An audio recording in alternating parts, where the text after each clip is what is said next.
going on, guys? I'm going to read, but I want to clarify something with you guys. Excuse me, watermelon juice and watermelon. I'm not doing the watermelon thing, y'all. I've done that a long time ago. I'm just enjoying watermelon because it's so beneficial. Okay. Anyway, so they released the video.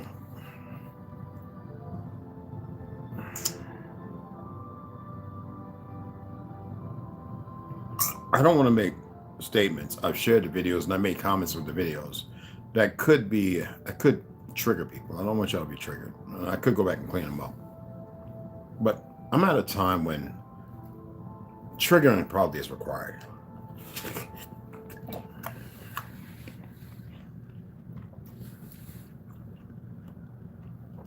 Why do I say that?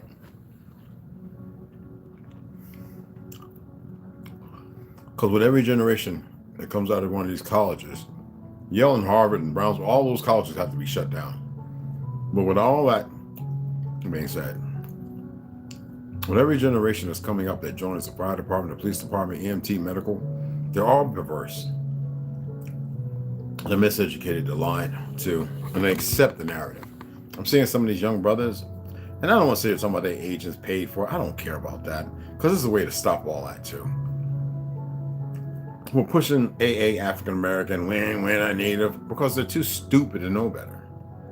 I wouldn't care if that was a hurtful saying. It needs to be said. Just like these fake Rainbow Coalition motherfuckers, I'm talking about the gay agenda and all that. It needs to stop.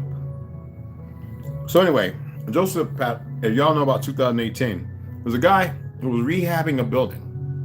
It's not like it wasn't known. So this should inform you as to who and what they did and why they did it.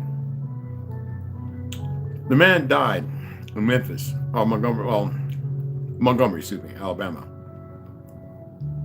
This man was rehabbing a building, a house, working at night, and these damn cops went there, and the Montgomery canine handler, Nicholas Barber, sent this dog in there who attacked the man rehabbing the home. It was nothing illegal. But the thing is the video. Trey Nicholas body cam footage is one thing. Well, they show that video. They show that video. But they refuse to show the Joseph Petaway video.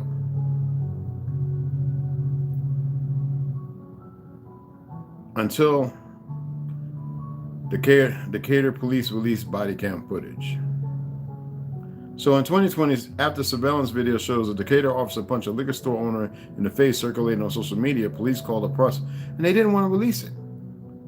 All these videos they did not want to release.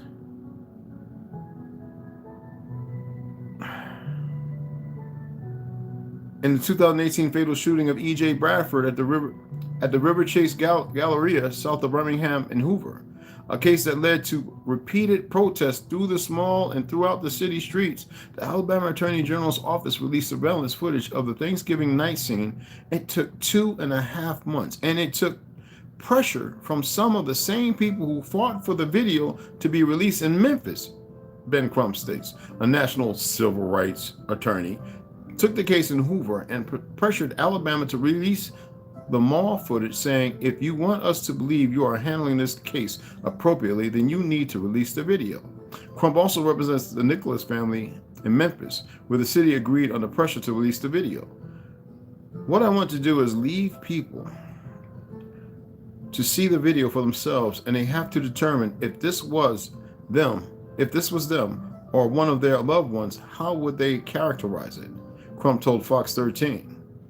You're not a whole lot of liberal motherfucking news, all you niggas that follow liberalism and vote for these punk motherfuckers, the ones that are killing you right now.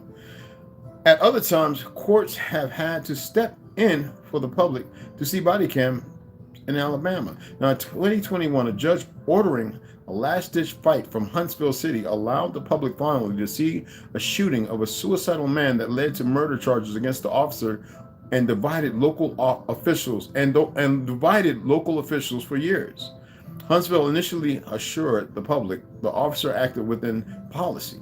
The city council voted to spend taxpayer money. That's why you need to go after that goddamn trust. money on the officer's criminal defense without watching the video. Now, the mayor and police chief even took issue with the district attorney for bringing charges and then the jury for its guilty verdict. So that means the mayor and the police chief need to go. And no vote them out. They need to be removed. They're not for the citizens. This is the problem. Many dumb niggas don't come together. And Peckerwoods are too stupid because they believe it's not their problem, but they want you to believe racism don't agree. And the ones who do believe that they're safe in their little commonplace, as if that's why I was talking about how many do y'all practice going out there? Because you can set up in your house. Your house is not a castle. I can get 2 or 3 people go in there and bust you up. I don't care if you had a gun in every window, get rid of you and subdue you, subjugate you, and take everything in your friggin' house. That's why a lot of you, and the ones even I'm partaking will come up and shoot all, none of them are prepared or safe. In the end, Officer William Ben Darby was sentenced to 25 years in prison for killing Jeff Parker, and only after that conviction, more than 3 years after the shooting, did the public finally see the footage. Now, Martin Weinberg, a civil rights attorney, represents the Parker family. He said that even in cases where the police did not violate the law, there are still, lessons to be learned from such footage. He said that in cases of alleged use of force, initial reports by police often conflict with what the evidence eventually shows. In order to do anything about grave injustices, we have to see it, said Weinberg. It's like they don't exist if you don't see it. A better response in Memphis. So they state. Why am I reading these? There's many more. Well, unlike Memphis, Montgomery police fight release of brutal body cam footage. And this is about despite a court ruling suggesting that Montgomery police used excessive force, and despite the family's call for the body camera footage to be made public, the 4-year-old video of a police dog biting and killing a black man remains private. It cannot be private. What is the DOJ doing? Nothing, because they're against you. That's why we're reading William Cooper. Those punk, they're probably part of the sex trade, pedophiles, child pornography, all of that. A federal judge, and they keep calling him a black man, these goddamn goofy media sources and these dumb, generational, up individuals. A federal judge last week denied immunity for Montgomery canine handler Nicholas Barber. And you can Google and see what he looks like if they want to show his picture. They're probably scared because they want him to live near you somewhere, walking around shopping as everything is all normal. But you have those individuals walking around you now. Ruling that a reasonable, and they are hard to find out, a ruling that a reasonable officer would know that sending the dog off leash into a surrounded home before giving a suspect a chance to speak or surrender constitutes excessive force. Now, the home he was rehabbing, working late hours, and some idiot called the house. You know how they are. And though more than 4 years have passed since the fatal bite, because the dog bit and tore a main artery, I think in the leg or the femur, the public still can't see the body cam video and judge what happened for themselves because the city wouldn't release it. And now it's under a confidentiality seal and a federal lawsuit against the officer, echoing the debate in Memphis last month. And I bet he just walks around laughing and joking like it's all right. And these are the people they hire on. No morals, no anything. They don't even know the damn law. The what they call PDP, PEPs and steroids and all that shit. Anyway, and judge what happened for themselves because the city wouldn't release it. And now it's under confidentiality seal in a federal lawsuit against the officer, echoing the debate in Memphis last month. Montgomery has even argued in court, filing that this body cam video could cause riots, to which the fuck there should be, because they ain't sharing them. Instead of these dumb liberals talking about tear the streets up. If Trump says, and if the Republican Party, fuck that. Tear it up because the Black Caucus, these worthless ass Maxine Ward, these niggas, and every damn thing. I'm not inside the riot. You motherfuckers are supposed to be smart enough to know the difference, but you don't even know how to work together. I'd rather y'all come together and learn how to meditate and chime, to ascend. I got niggas who I communicate with, and they feel some kind of way. Like I give a fuck. They are not getting it. And that's to their own fucking flaw. One is, at least. That's not an unusual result in Alabama. And the public seldom gets to see body cam footage when the police injure or kill someone. Unlike in Memphis, where city officials recently released videos show officers beating, punching, and kicking Tyre Nicholas. You remember when they murdered him? Them old worthless, goofy niggas beat him to death. In Alabama, police do not have to share body cam. Let's say it was psyops, and they would do, and it was all fake, so they can get the police out of here and bring in a foreign UN, which it seems to be was laying down. We don't need them. We can do it our goddamn selves. Those of us who know the Bill of Rights and the Constitution and move accordingly. And we don't need their fucking permission. Y'all give them too much energy like you give the goddamn dollar. Just like you believe Gates owned farmland and the Chinese. If you're not an American citizen, you cannot own no goddamn land. So what it is a Chinese national, and he cannot give it to a foreign body. But you listen to media because you don't know no goddamn better.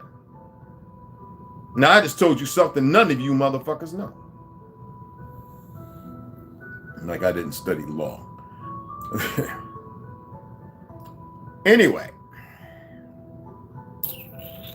Showing officers beating, punching, and kicking tire nickels. Y'all remember that. And Alabama police do not have to share body cam footage, and rarely do. One department, and what the fuck they got them for? One department in North Alabama even withheld footage while asking the public to pay blindly for an officer's legal bills as he stood trial for murder in an on-duty shooting.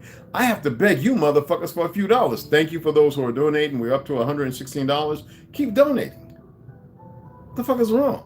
I'm looking at books that's like $40 and $50, and I gotta match that shit. What you give me, I gotta fucking match. So it's one match to y'all's few little trinkets, and grateful. I hate to see one of us get locked up. Now, I have no problem. I've donated for many brothers and sisters. $200, $300, $400, and sometimes I was the only fucking one. For their bond. And they were actually not guilty. Y'all become worthless. Body cameras were sold to the public as a transparency tool, said Chad. Y'all want to do a lot of this. But then some of you are living so comfortable, you I ain't my problem until it's your fucking problem, right? Then everybody ignore you when you ask, get locked up. You need to go and meet some of them people in prison who know they're innocent and how people ignore them because of the way that motherfucker lived. Y'all don't know how to learn from your goddamn mistakes. Just a bunch of idiots. I love y'all, but a lot of y'all are stupid as fuck. Body cameras were sold to the public body cameras were sold to the public as a transparency tool, said Chad Chavez. Anyway, of Citizens for Criminal Justice Reform, a group that advocates for greater accountability and transparency in policing in Alabama. Now, the pitch was that it would give more clarity to citizens about what the police are doing. Yet, cities and police departments in Alabama often fight for years to keep the videos hidden from public view.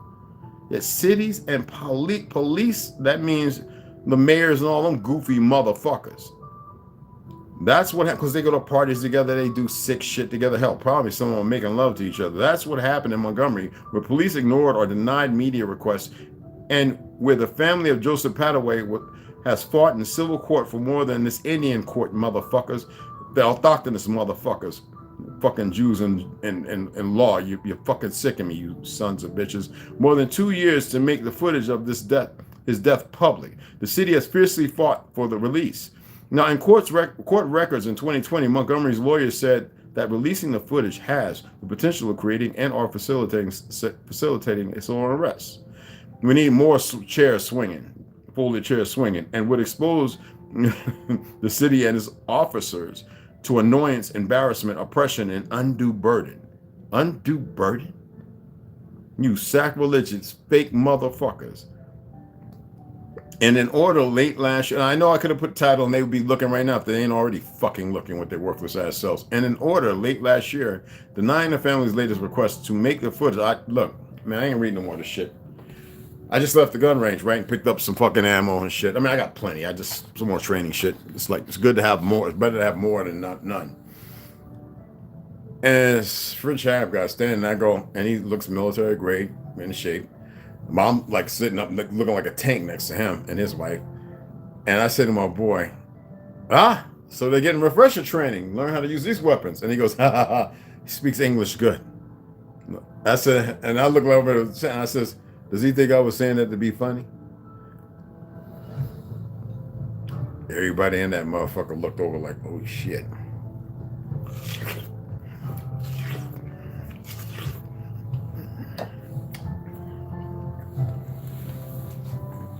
See, a lot of y'all are really pussies.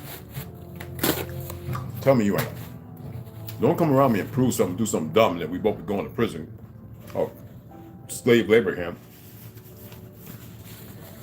which I'm not even fretted about. So you can read it for yourself. Joseph Pettaway, 2018, y'all. Refurbishing a fucking home.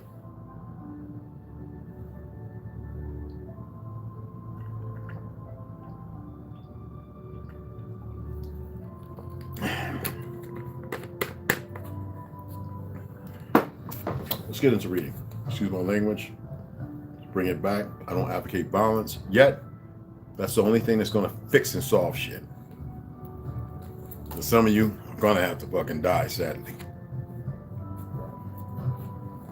Die in your bed, in your sleep, eating a fucking steak, or die fighting. Again, it could change. I mean, they could just drop a fucking bomb. End it all. Blow you the shit up under you. Make everybody fall in about a 50-mile radius. I mean, hey!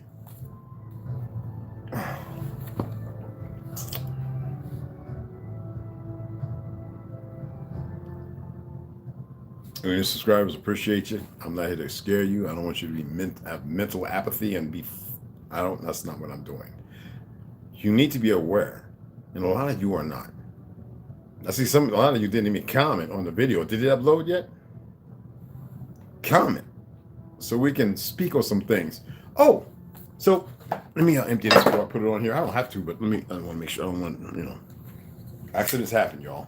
Even though it's not going to happen with me, still they happen. So we don't be stupid. So I'm gonna show y'all this. So for $189, I ordered a new barrel for my echelon. Okay, let me pull it back.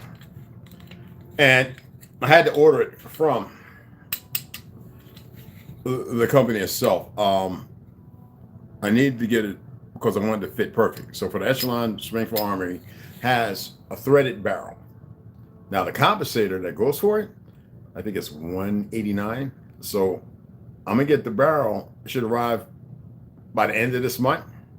Threaded. The compensator, I'll get that 2 weeks after.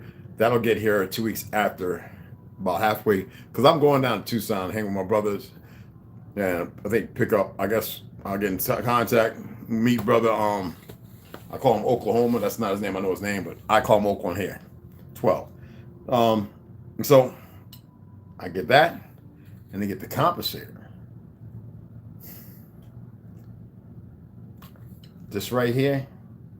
Y'all saw the video with that BS artist who I think is going for views. One of them goofy motherfuckers that like to create a little chaos and talk shit with the mag falling out. I was like, what in this? Who is this goofy? Probably ex-army or something, whatever. But so what? I know a lot of veterans are pieces of excrement. But this,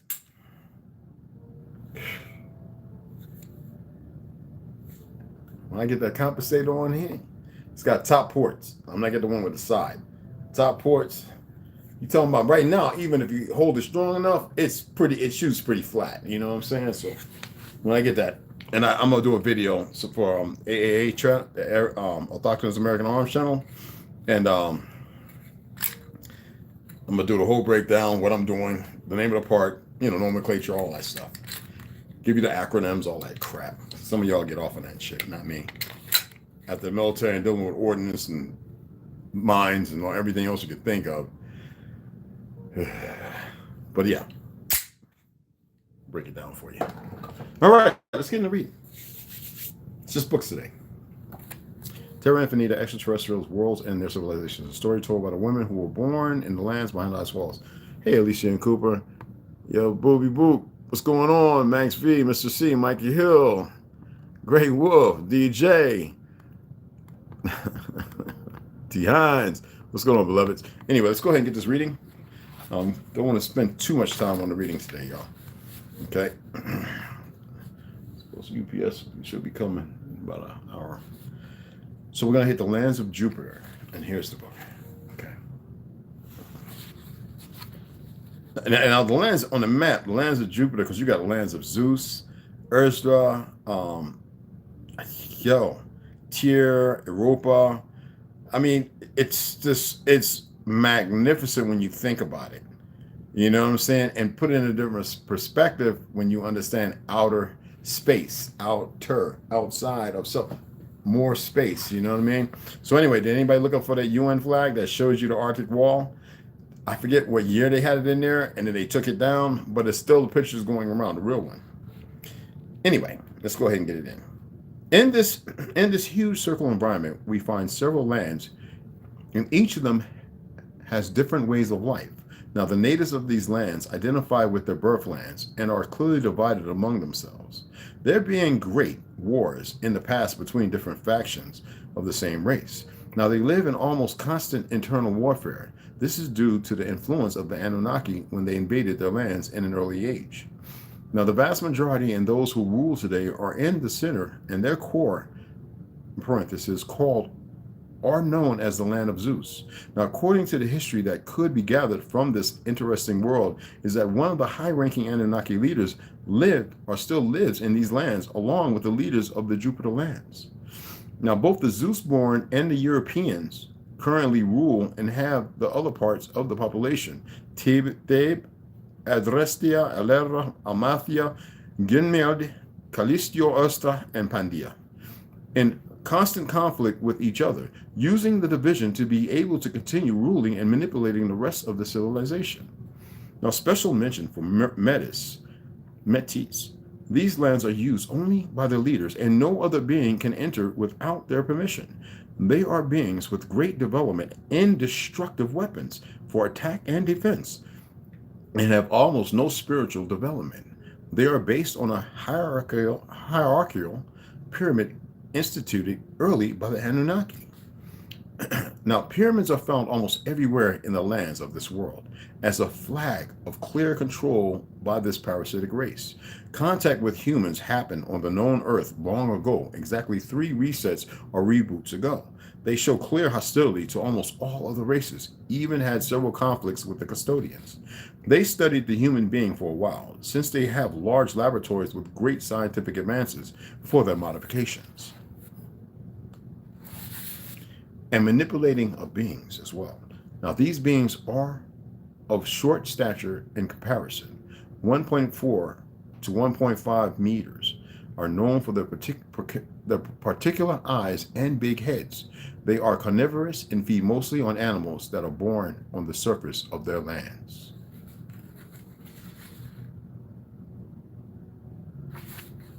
I believe more in that than some fake ass space. You looking at Antigua, right? You remember SpaceX went out there, built a rocket base, wanted to bring all these jobs, had a failed launch, folded, bankrupt, removed all that stuff, left that crap out of there because they want to go into space, y'all.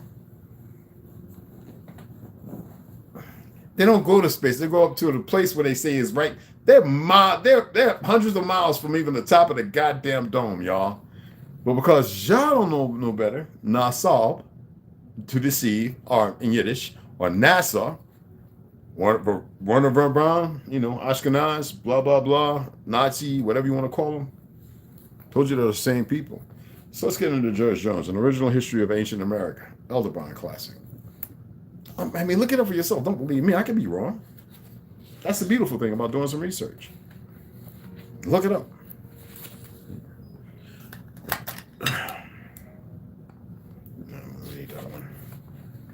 All right, here we go. Another analogy is found upon this point of art as being used by both the ancient Tyrians and Aborigines, for the walls of Tyrus were built of large blocks of stone, not very hard, but protected from the weather by hard white plaster or stucco. The walls of Palenque seem to be a direct imitation. It's the same. It was a custom of the ancient nations to paint their statues or figures on the walls with the primitive colors, but chiefly red or vermilion. In so doing, they believed that they approach the color of the gods.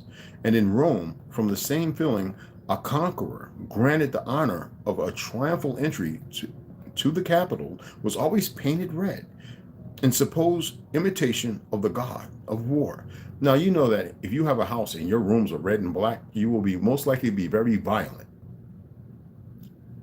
Purple and blue, all of a sudden, they seem to write out of history. What are they nurturing? To be warlike? It is recorded in scripture as being practiced by the Chaldeans as a consequence by their, as they say, associates of the Babylonians. Look into it. For when she saw men portrayed on the wall, the images of the Chaldeans portrayed with vermilion and etc. Now, it was also practiced by the Egyptians and Tyrians. One and the same, you think? First of all, to me, the saying Egyptians is a misnomer. It's a term being used loosely because those were not. Egyptian gives an identity to a people based upon a period. No, they were not Egyptians. Now, that's why I love to debate and argue with these idiots running around with all the bullshit, cultism, secretism, all the nonsense that they frequent it. They are below the Lord. They are so below the Lord themselves.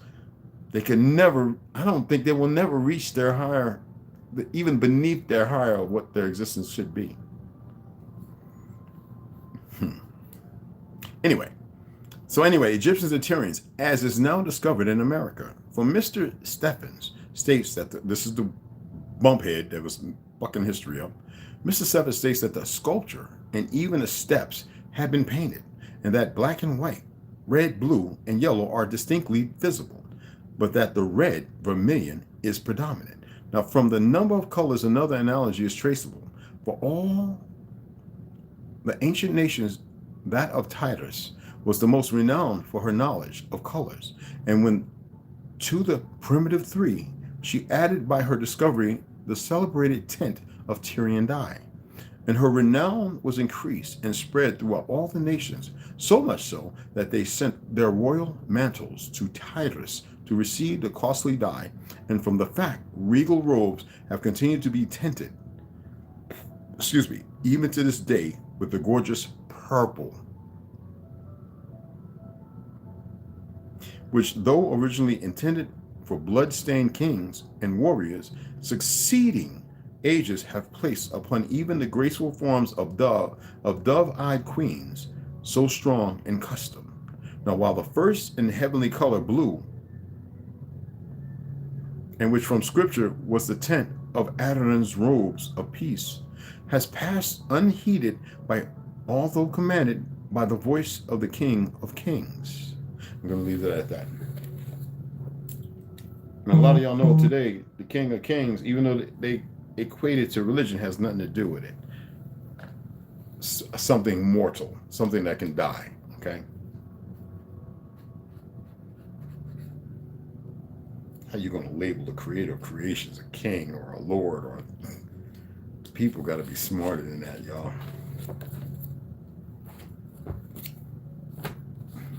Gods of Eden, William Bramley.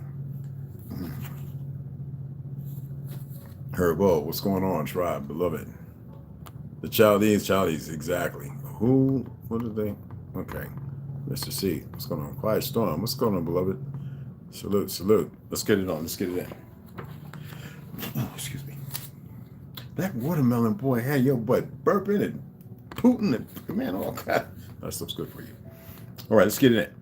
At this stage of my discussion, I may disappoint some readers by stating that it is not my purpose to write yet another tome which analyzes modern unidentified flying objects, sightings, or which parades forth an array of ancient astronauts' evidence simply to prove visitation. That has been adequately done elsewhere. If you remain a UFO skeptic, I recommend that you study other UFO literature before continuing with this book. Now, The Gods of Eden is written for those people who already take seriously the possibility that Earth has been visited by an extraterrestrial society. Well, of course it has. But not Hollywood's narrative. It is septic to the truth, to keep you running around divided, arguing this, that, and other. And this book actually begins where Charles Fort left off.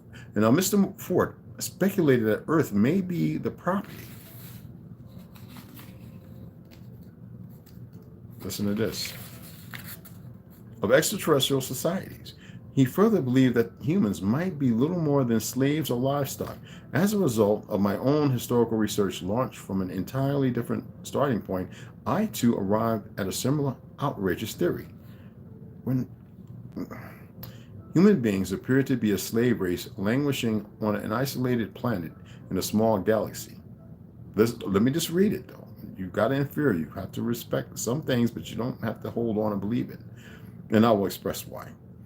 As such, the human race was once a source of labor for an extraterrestrial civilization and still remains a possession today. To keep control over its possession and to maintain Earth as something of a prison, that other civilization has bred never-ending conflict between human beings and has promoted human spiritual decay and has erected on Earth conditions of unremitting physical hardship. This situation has existed for thousands of years and it continues today. Having now laid myself wide open to ridicule for expressing such a hypothesis, I will proceed to share with you a very different view of history than you have probably encountered before, because I am risking a great deal by making this book available. I ask my readers for two favors before they pass judgment on what I have written. One, please read the entire book carefully, to which we will. Two, I have. Please read the chapters in the order in which they appear. So you know there's a reason why I read from back to front. It's easy to dismantle anything. Because a lot of times when you read from there to the front that you've been taught to read to back, you will forget a lot of things if you're not a note taker. Or you don't have, that memory, Now, no idea, fact, or historical episode I present stands entirely on its own. Each becomes significant only when it is seen within the entire context of history. Now, the importance of what you read early in the book will not become apparent until you have continued to read much further. So what he's doing here is a form of mind fucking you into a situation. I'm not telling you not to believe anything. There are puzzle pieces that allude to certain things that may be steeped in facts. This is a form. Well, hold on, let me finish reading this. Conversely, the significance of the latter material will not be clear unless you have read the early material first. Now, the first 150 pages or so of this book contain ideas, conclusions, and statements that may seem unscholarly and outrageous. Only by continuing to read onward will the remarkable historical documentation in support of those ideas truly take shape. Now, hang on to your hat. We will now begin a startling roller coaster ride along the underbelly of history. So, you remember that movie, Get Out? Or what was it called? Let me mark this. And this is number.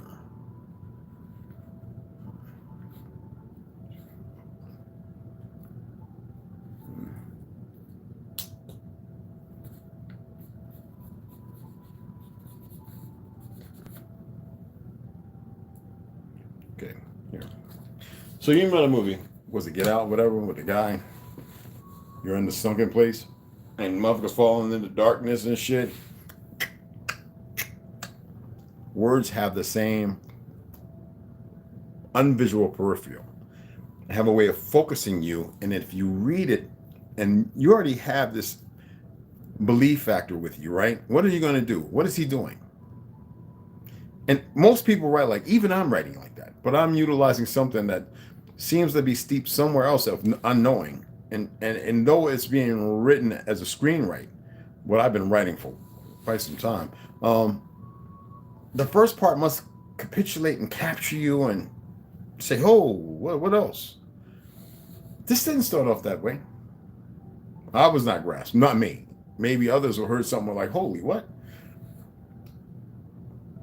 He's using a form of, I say, settled brainwashing with simple words that compose a diatribe that sucks you in. You know what I'm saying? And he's talking about things in lieu of his truth, or because he might believe otherwise, but he must have you caught in the world of the lie of history, whether the earth is round and space and galaxies and shit, when all that is right around you. It's just more immense. And the thing is, he must keep you looking out there instead of looking at yourself. Okay, let's go ahead and hit the Anunnaki, the reptilians in the history of humankind. Anunnaki, Henry Kane. Hold on, what was that? Notification.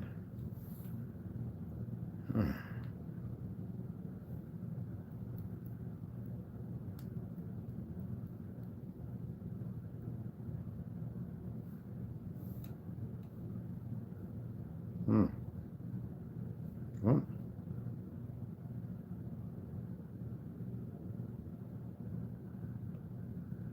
Wow. Okay. Right. Okay, so influences, perceptions, right?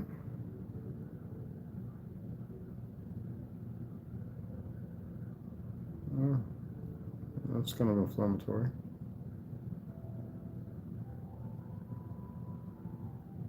Okay. Oh, I'm gonna read this to y'all tomorrow. All right. Cool. Wow. My apologies, y'all.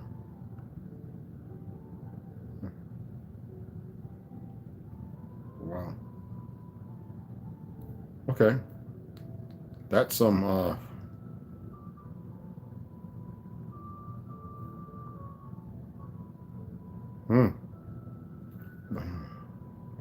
shit. Okay, let me send that back.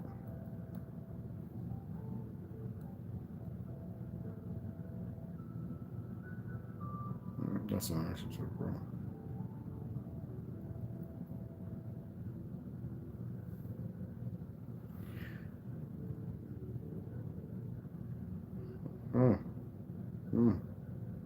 My apologies, guys. Oh, this is pretty good. Somebody sent me something here. Okay. Oh, okay. Oh, well, that's a different technique. I never heard of that.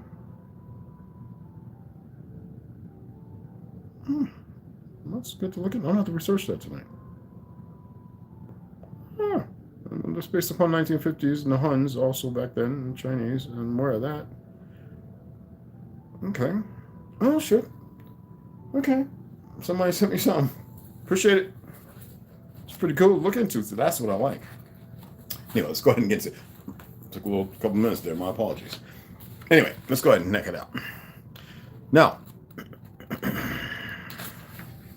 when we last left off, we were talking about little had changed things and the resolution of the Kaditsu. It is true that the humans were now living in a social system and had some more advanced knowledge. However, they continued to be dominated and manipulated by the Anunnaki. Check this out. Until one day, nearly 150 years after the creation of Sumer, at an event where one of the high priests, a hybrid ruler of Sumer, was walking among the slaves. And one of them named Isaki managed to get in front of the high priest, and without any scruple, he took a spear and threw it right in the chest of the ruler, causing him to die. Next moment, this slave started to scream that the gods and demigods were not immortal, honoring the crowd and causing a large revolt. A part of Sumerian slaves had awakened, and they realized that their rulers, who everybody feared, were just like them and died just like them. The news quickly spread over Sumer, causing great unrest throughout the city, putting at risk the pyramidal system imposed by their gods. The Anunnaki, for the first time in their history, had fear of going down to earth since they were afraid that the humans could attack them. Anu was furious and blamed the Carians for having planned the murder. He knew perfectly that he could not attack humans due to the resolution of the Kaditsu, and that there were many alien races watching, so he created a plan to fix it. Sounds familiar? The Carians and Palladians from the moon base celebrated this event since humans had taken the first step towards their liberation. Enki was surprised about this event and had mixed feelings, since on the one hand he looked forward to his creation putting resistance to being enslaved, and on the other hand he felt worried because he knew perfectly that the human Lulus, by using violence, could become a very dark breed in the future if they wanted to. Anu ordered, which I'm asking y'all to, ordered with love and compassion and empathy for your brothers, not your enemies.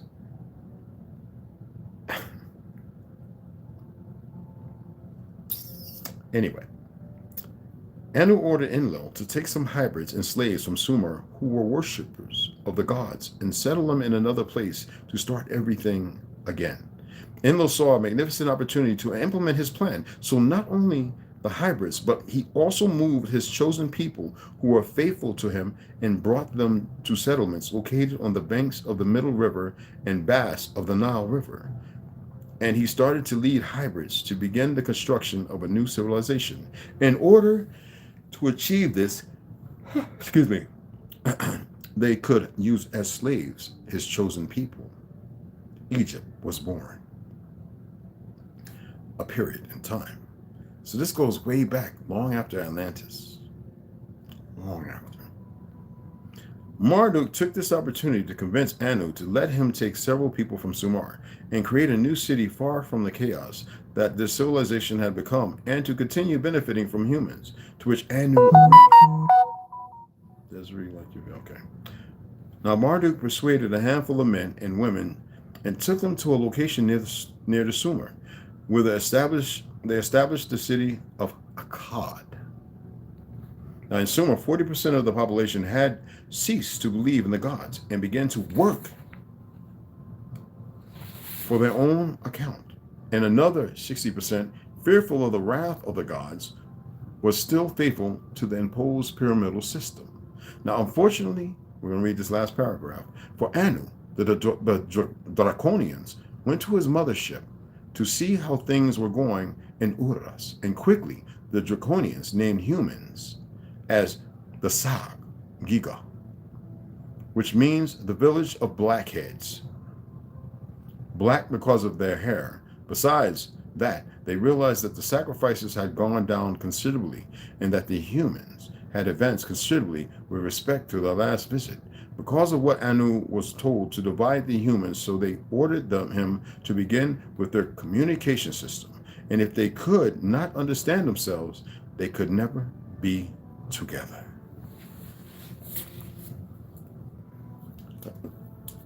There's some fantasy in that, y'all, but we'll cover that when we get through the next. You'll see. I'm smart when we're leaving it off. When we get to the next, not paragraph, the next chapter, it'll make more sense. Now to our brother, Mr. William Cooper. Behold the pale horse. There you go. See what the Warzone fan. Goat guns. More goat guns. What the hell? Okay, yeah, here we go. All right.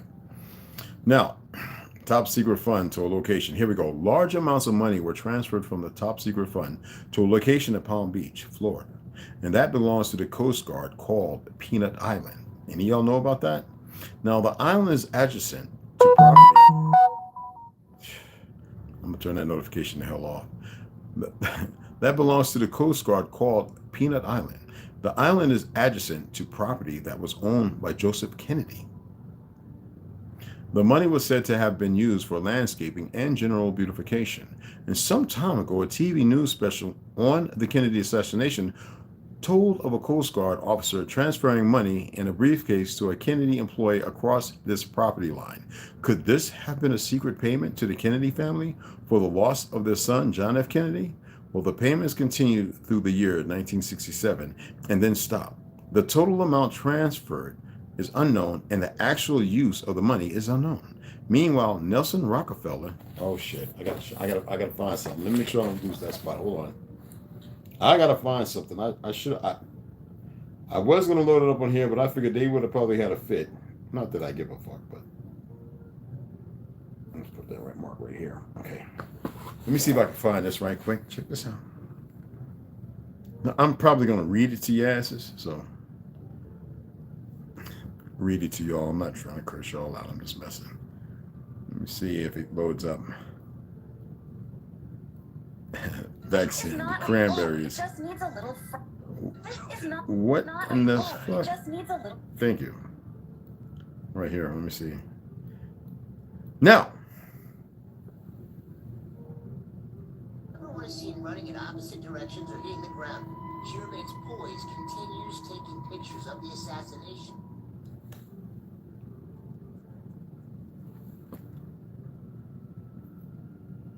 remember the babushka lady at the Kennedy assassination? The one who didn't get down?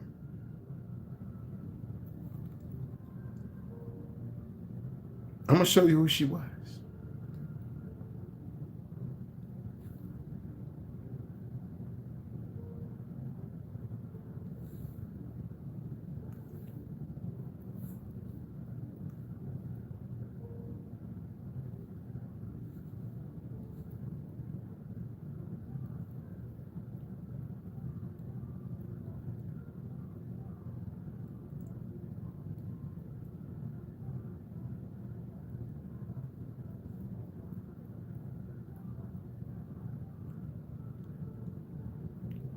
I'm going to show you. Oh, they want to hide this shit. Motherfuckers. Hold on. They want to hide it. I'm going to show you who this motherfucker was. And I know y'all going to go, no way. No, it was. And why she didn't get down. And why she didn't hide herself. And you're going to say, Red, how? And she even had 4 CIA motherfuckers around protecting her ass. And you don't have to believe me. I don't really give a fuck. But when you see this, and I tell you, you ever heard of Philippine de Rothschild? Did y'all? I'm saving some pictures. No channel, no video. That was just one of them goofy news anime things. I had to type it in. Now, this bitch is Philippine Rothschild. The babushka lady. Babushka, do you know what that means in Yiddish? The FBI searched for the woman, but her identity and photos were never recovered. She never jumped down. She never got down. She was even fucking protected. When everybody else was skeeting on the ground, there she is with, I think, bushes up in the background. Okay? Hold on. Let me show you something else. Let me show you. I know y'all gonna be like, this nigga Red is crazy. Okay. I'll be crazy. But y'all, just like the dancing fucking Jews, that bitch said, fuck getting down. Get down for what? I know where this motherfucker gonna be shot at, and I ain't worried about a goddamn thing. Taking pictures, and where the pictures at?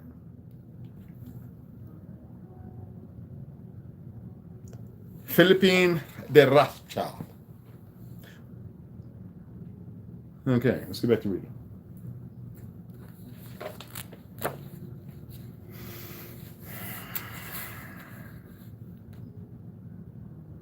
Meanwhile, Nelson Rockefeller changed positions again. This time he was to take C.D. Jackson's old position, which had been called the Special Assistant for Psychological Strategy. With Nelson's appointment, the name was changed to the Special Assessment for Cold War Strategy. This position would evolve over the years into the same position Henry Kissinger, who doesn't he just step down after he's been controlling the narrative before what's really about to happen, to which you motherfuckers choose not to prepare for in your stubborn ass, ignorant way. Anyway, yeah, I got to give you a tongue lashing. Henry Kissinger was ultimately to hold under President Nixon, and officially, listen to this, this position would evolve over the years into the same position Henry Kissinger was ultimately to hold under President Nixon. Officially, he was to give advice and assistance to the development of increased understanding and cooperation among all peoples. Now, the official description was a smokescreen, for secretly he was the presidential coordinator for the intelligence community. In his new post, Rockefeller reported directly and solely to the president. He attended meetings of the cabinet, the Council on Foreign Economic Policy, that's the FEP, and the National Security Council, which is the NSC, which was the highest policy-making body in the government.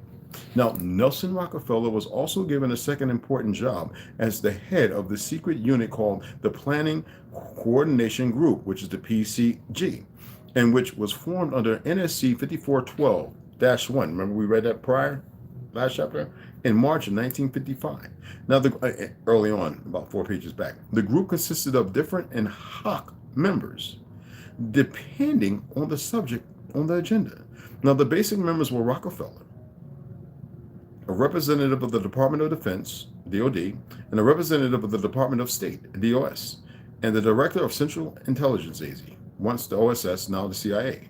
It was soon called the 5412 Committee, or the Special Group. NSC 5412/1 established the rule that covert operations were subject to approval by an executive committee, whereas in the past, these operations were initiated solely on the authority of the Director of Central Intelligence. By secret executive memorandum NSC 5510, Eisenhower had preceded NSC 5412/1 to establish a permanent committee, not ad hoc, NOT and HOC, HOC, to be known as Majesty 12, MJ12, all right, not Michael Jackson, to oversee and conduct all covert activities concerned with the alien question. Now, NSC 5412/1 was created to explain the purpose of these meetings when Congress and the press became curious.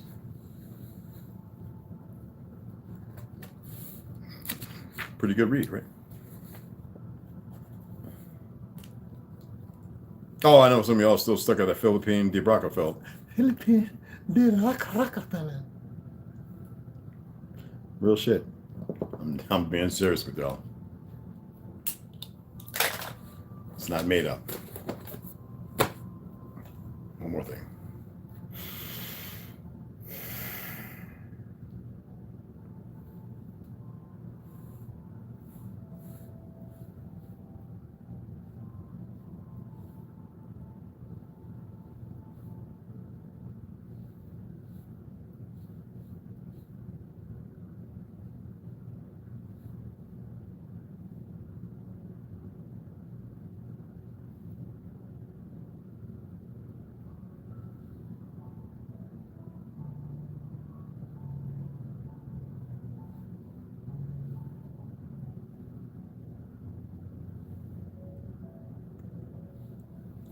They had that motherfucker, boy. Hoo-wee! Remarks of the President to the American Newspaper Publishers.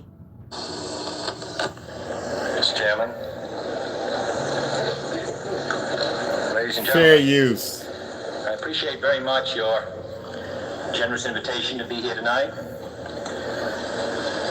You bear heavy responsibilities these days. And the article I read some time ago reminded me of how particularly heavily the burdens of present-day events bear heavy responsibilities these days. And the article I read some time ago reminded me of how particularly heavily the burdens of present-day events bear upon your profession. You may remember that in 1851, the New York Herald Tribune, under the sponsorship and publishing of Horace Greeley, employed as its London correspondent an obscure journalist by the name of Karl Marx. We are told that foreign correspondent Marx, stone broke, and with a family ill and undernourished, constantly appealed to Greeley and managing editor Charles Dana for an increase in his munificent salary of $5 per installment, a salary which he and Ingalls ungratefully labeled as the lousiest petty bourgeois cheating. But when all his financial appeals were refused, Marx looked around for other means of livelihood and fame, eventually terminating his relationship with the Tribune and devoting his talents full-time to the cause that would bequeath to the world the seeds of Leninism, Stalinism, revolution, and the Cold War. If only this capitalistic New York newspaper had...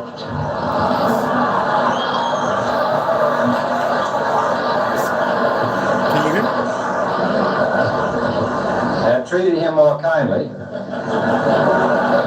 If only Marx had remained a foreign correspondent, history might have been different. And I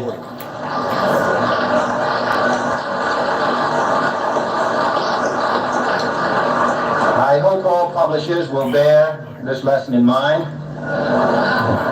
The next time they receive a poverty-stricken appeal from a small increase in the expense account from an obscure newspaper man.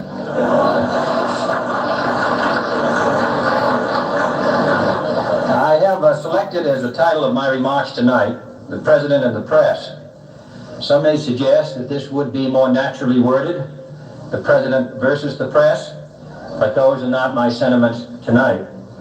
It is true, however, that when a well-known diplomat from another country demanded recently that our State Department repudiate certain newspaper attacks on his colleague, it was unnecessary for us to reply that this administration was not responsible for the press, for the press had already made it clear that it was not responsible for this administration.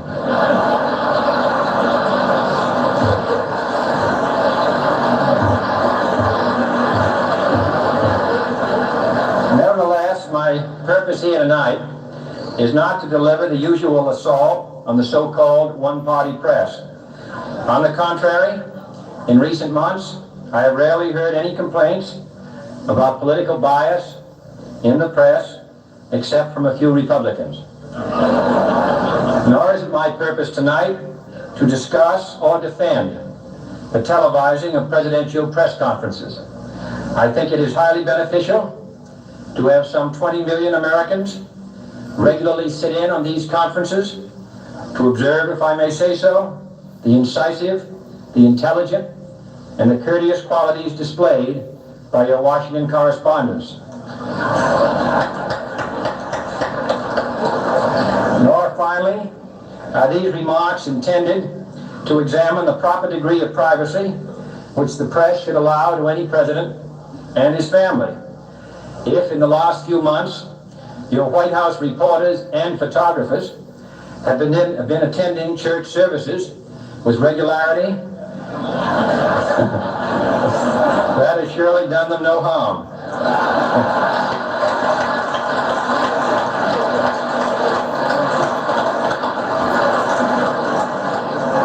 On the other hand, I realize that your staff and wire service photographers may be complaining that they do. Pay attention to what he's doing. That this Irish Jew, Ashkenaz, was so intelligent in how he laid the foundation before he says what he says. Listen to everything he's saying.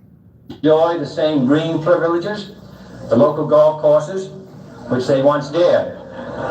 It is true that my predecessor did not object, as I do, to pictures of one's golfing skill in action, but neither, on the other hand, did he ever be a Secret Service man. My topic tonight is a more sober one, of concern to publishers as well as editors. I want to talk about our common responsibilities in the face of a common danger.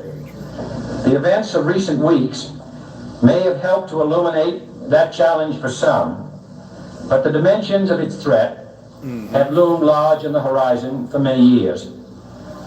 Whatever our hopes may be for the future, for reducing this threat or living with it, there is no escaping either the gravity or the totality of its challenge to our survival and to our security.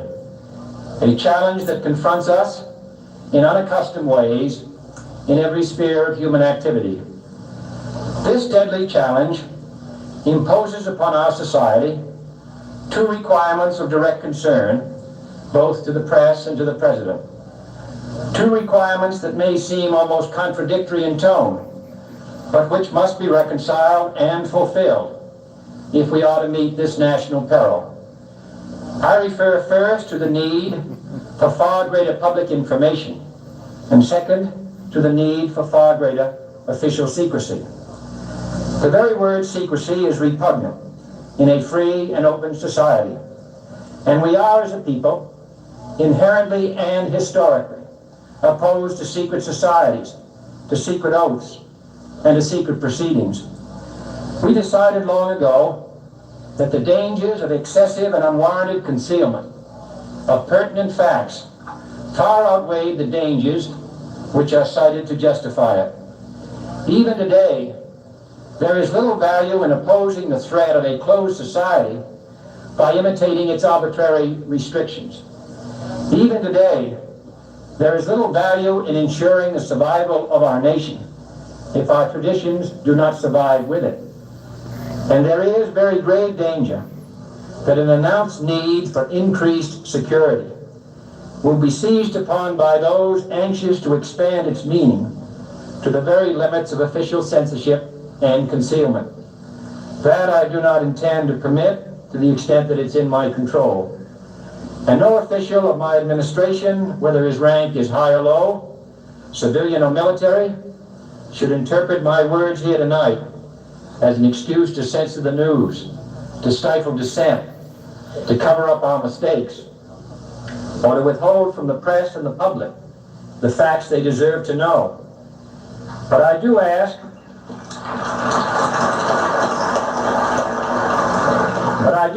every publisher, every editor, and every newsman in the nation to re-examine his own standards and to recognize the nature of our country's peril.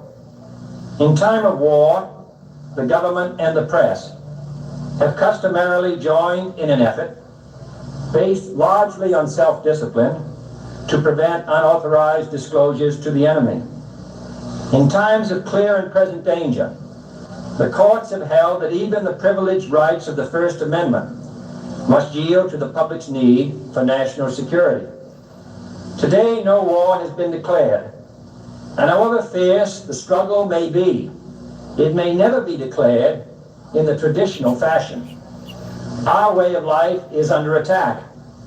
Those who make themselves our enemy are advancing around the globe. The survival of our friends is in danger. And yet no war has been declared. No borders have been crossed by marching troops. No missiles have been fired. If the press is awaiting a declaration of war before it imposes the self-discipline of combat conditions, then I can only say that no war ever posed a greater threat to our security. If you are awaiting a finding of clear and present danger, then I can only say that the danger has never been more clear, and its presence has never been more imminent. It requires a change in outlook, a change in tactics, a change in missions by the government, by the people, by every businessman or labor leader, and by every newspaper. For we are opposed around the world by a monolithic and ruthless conspiracy that relies primarily on covert means for expanding its sphere of influence, on infiltration instead of invasion, on subversion instead of elections, on intimidation instead of free choice, on guerrillas by night instead of armies by day. It is a system which has conscripted vast... Let me get the search warrant. We're going in there regardless. ...and material resources into the building of a tightly knit, highly efficient machine that combines military, diplomatic, intelligence, economic, scientific, and political operations. Its preparations are concealed, not published. Its mistakes are buried, not headlined. Its dissenters are silenced, not praised. No expenditure is questioned, no rumor is printed, no secret is revealed. It conducts the Cold War, in short, with a wartime discipline no democracy would ever hope or wish. Now I guess you see why I started off in the beginning about the costume characters and how they've been obliged. It don't matter if they're a nigger, or peckerwood nigger, or whatever, to murder unimpeded by fake-ass DOJ and certain people, perversions, who have been allowed to become so-called IA, Internal Affairs, internal chiefs and lieutenants in higher positions. So-called, there are good ones out there.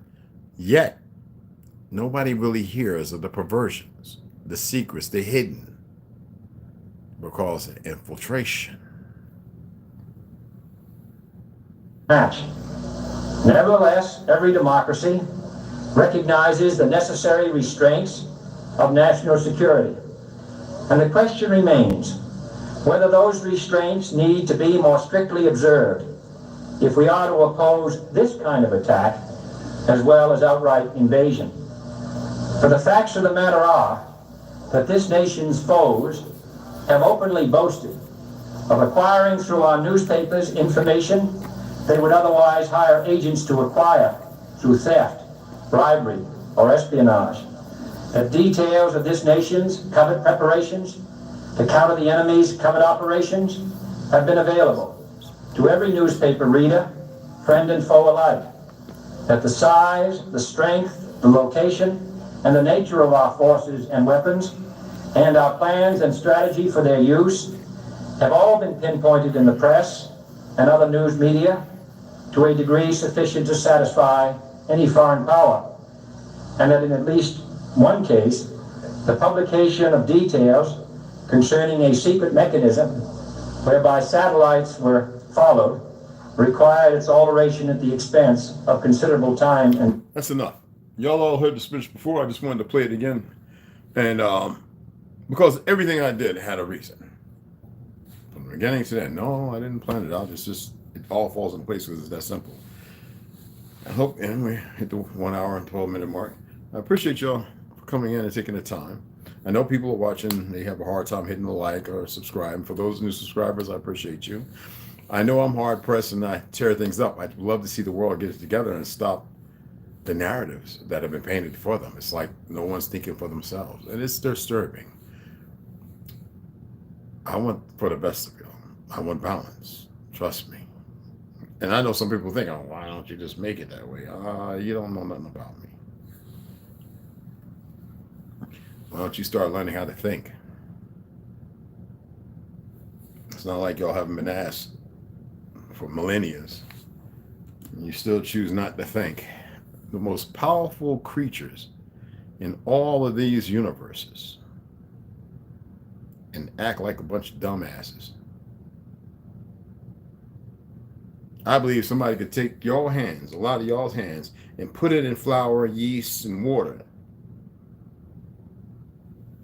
Show you how to mix it up, how to put it in a tube, squeeze out your little donut in some goddamn olive oil, which is best to fry donuts if you're going to do it. And then take that and cool it, and then hit it with the confectionery sugar, which would be pretty much crushed sugar cane and real cocoa, dark chocolate, which tastes just as good as the crap you're eating now. You would turn around, and within 20 minutes of showing you that, you would fuck it up.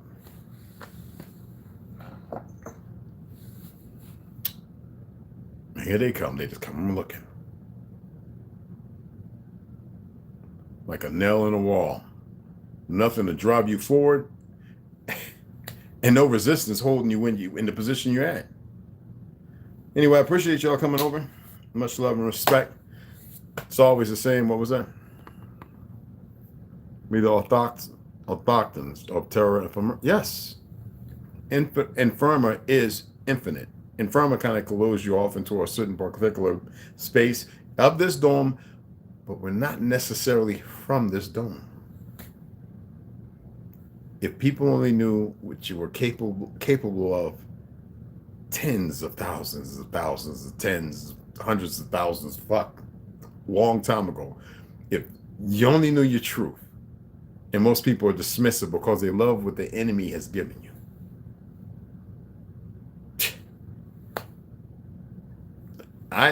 Y'all believe you're moving forward. They're proving to you that you're moving backwards.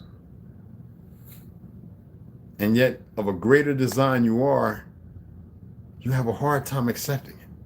As if somebody's talking an illusion when you're living one. Love you all. Wish you all the best. Great speech. There are numerous other people who spoke the same words. Not particularly based on the time period of a combatant who served in World War II, but with the same meaning. Appreciate you guys. Y'all have a great evening.